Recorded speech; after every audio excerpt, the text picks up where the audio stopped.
हज़रत अमीर मुआविया रज़ी अल्लाह ताला अन्हु खां बाद जॾहिं यज़ीद तख़्ते नशीन थी वियो मदीने जे गवर्नर खे, त उन चयो त सभिनी खां बैयत वटि। हज़रत अब्दुल्ला बिन ज़ुबैर रज़ी अल्लाह ताला अन्हो मदीने खां हिजरत करे मक्का मुकर्रमा पहुता आहिनि ऐं हज़रत हुसैन रज़ी अल्लाह ताला अन्हो खे बि बैयत जे लाइ घुरायो वियो।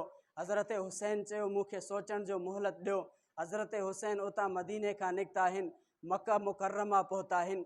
कूफिन खे ख़बर पियो त हज़रत हुसैन यज़ीद जे बैयत जो इनकार कयो आहे, त उन्हनि ख़त लिखणु शुरू कया, वफ़ूद दर वफ़ूद मोकिलिया हज़रत हुसैन जे तरफ़ त तव्हां अचो, असांजी तव्हां रहनुमाई कयो, असांजी तव्हां सरबराही कयो, तव्हां असांजी अॻुवाणी कयो, तव्हां असांजी रहनुमाई कयो। हज़रत हुसैन रज़ी अल्लाह ताला अन्हो कूफा वञण जो इरादो कयो। हज़रत अब्दुल्ला बिन ज़ुबैर, हज़रत अब्दुल्ला बिन अब्बास, हज़रत अब्दुल्ला बिन उमर रज़ी अल्लाह ताला अन्हो जेके उन जे नंढपिण जा दोस्त हुया, नंढपिण जा संगती हुया, उन जा गहरा पाण में ताल्लुक़ हुया, उन्हनि चयो कूफी वॾा ज़ालिम आहिनि, कूफी वॾा बेईमान आहिनि, कूफी वाइदे जा ख़िलाफ़ी आहिनि। हज़रत अली खे उन्हनि तकलीफ़ूं ॾिनियूं आहिनि, तुंहिंजे भाउ हज़रत हसन खे उन्हनि तकलीफ़ूं ॾिनियूं, तव्हां सां बि इहे धोखो कंदा। हज़रत हुसैन रज़ी अल्लाह ताला अन्हो कूफा वञण जो इरादो मटायो। वरी कूफिन जा ख़त अचनि पिया, हज़ारनि जे तादाद में ख़त पहुता आहिनि, वफ़द जा वफ़द अची करे मुलाक़ातूं करनि पिया त तव्हां अचो दीनी मामिलात में असांजी रहनुमाई कयो।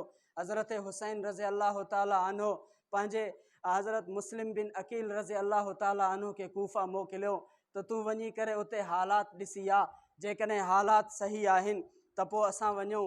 हज़रत मुस्लिम बिन अकील रज़ी अल्लाह ताला अन्हो हज़रत हुसैन जे हुकुम ते कूफा पहुता आहिनि। कूफिन उन जे हथनि ते बैयत कई, तक़रीबन 12,000 कूफिन बैयत कई ऐं उन्हनि चयो त तव्हां हज़रत हुसैन खे घुरायो, असां उन जी बैयत कयूं था, असां उन जी बैयत करे असांजी उन अॻुवाणी करनि। और उतां ख़त आयो आहे हज़रत हुसैन जे तरफ़, उन ख़त में इहा वाज़े लिखियलु आहे त कूफे जा हालात बहितर थी विया आहिनि। हज़रत हुसैन पंहिंजे उन इनकार कंदड़ साथियुनि खे उहे ख़त ॾेखारिया त हाणे वञण जे लाइ हाणे असांखे वञिणो पवंदो। जॾहिं हज़रत हुसैन उतां निकिता आहिनि, रस्ते में हज़रत हुसैन रज़ी अल्लाह ताला अन्हो जॾहिं सफ़र करनि पिया त तंहिं वक़्तु उते कूफे जो जेको गवर्नर हुयो उहो मुसलमान हुयो। उनखे यज़ीद उन मुसलमान गवर्नर खे तब्दील करे उन जे जाइ ते इब्न ज़ियाद खे मुक़ररु कयो हो। उन जॾहिं हज़रत हुसैन रज़ी अल्लाह ताला अन्हो मदीना मुनव्वरा खां कूफे जे तरफ़ सफ़र शुरू कया आहिनि ऐं उते उन यज़ीद इब्न ज़ियाद खे गवर्नर मुक़ररु कयो आहे। इब्न ज़ियाद जी ज़ुल्म मशहूरु हुयो, कूफी उन खां डिॼंदा हुया। जॾहिं उहो अची करे कूफा पहुतो आहे त कूफिन हज़रत मुस्लिम बिन अकील जे हथनि ते बैयत टोड़ियो आहे ऐं हज़रत मुस्लिम बिन अकील खे बेदर्दी सां शहीद कयो वियो। ऐं जॾहिं इहो मामिलो उन वक़्तु अहिड़ा मामिलात न हुया जो हज़रत हुसैन ताईं इहो पैगाम पहुची वञे त हज़रत मुस्लिम बिन अकील खे कूफिन शहीद कयो आहे बेदर्दी सां।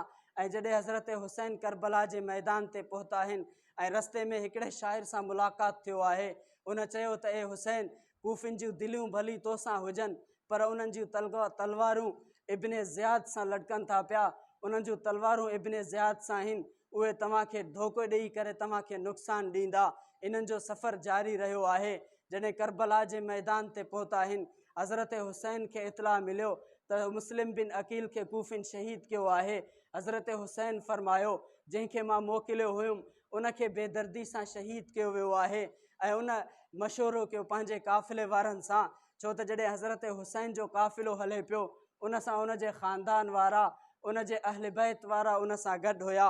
जॾहिं उहे सफ़र करे वञनि पिया, उन सफ़र में हज़रत हुसैन रज़ी अल्लाह ताला अन्हो सां उन जे ख़ानदान वारा, उन जा अहल बैत शामिल हुया ऐं रस्ते में माण्हू ॻोठनि खां गॾु थींदा विया।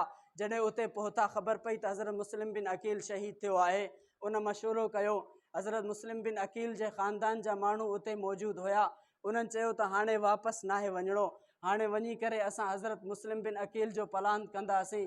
ऐं जॾहिं ॻाल्हि इहा थी वई, हज़रत हुसैन फरमायो जंहिंखे वापसि मोटणो आहे उहे वापसि मोटी वञनि, असांजो सफ़रु अॻिते वधंदो। कुझु माण्हू मोटी आया जेके रस्ते में गॾु थिया हुआ ऐं हज़रत हुसैन सां उन जो काफ़िलो आहे